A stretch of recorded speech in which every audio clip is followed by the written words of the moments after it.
Jamani, leo nimeitwa na mteja wangu ambaye nilimchorea ramani ya nyumba. Kaniita nije nione nyumba yake sasa hivi jinsi ilivyo. Nilipoingia ndani nimekuta nyumba ina muonekano ambao ni tofauti kabisa na nilivyojua mimi yani. Nyumba yenyewe ndio hii hapa. Huo ni muonekano wa ndani na ni nyumba ambayo ina vyumba vitatu vya kulala. Ukija kucheki huku hapa, hii nyumba ina jumla ya milango mitatu kutokea nje.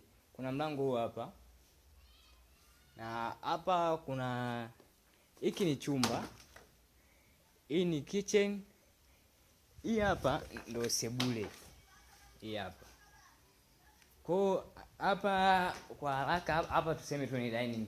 Maana kwenye dining hapa ukija hapa kuna mlango wa kuja nje.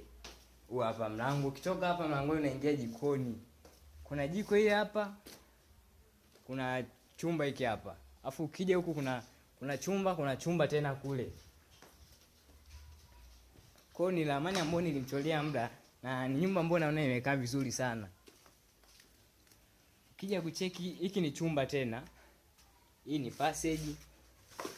Hiki ni chumba tena ambacho ni chumba cha wewe mwenye nyumba. Ambacho kicheki chumba chenyewe ndo kama hiki hapa kiko hivi. Hiki chumba kina ameweka zake na kwenye dirisha ameweka na kamlango kadogo huwezi kaona kwa haraka. Kule kuna milango miwili na huu hapa ni mlango mwingine wa kutokea hapa.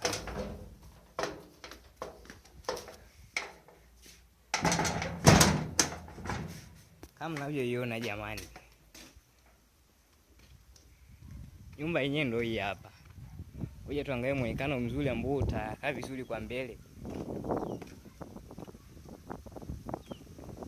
Muonekano wa jengo zima ndio hapa. Jinsi imejopauliwa, jinsi lilivyo. Ni ramani fulani ambayo imekaa poa sana, ina vyumba vitatu vya kulala. Kwenye hiyo chumba kimoja ni self, viwili ni single, ina jiko, ina dining, haina store. Kwa hiyo ni nyumba ambayo imejengwa kisasa zaidi.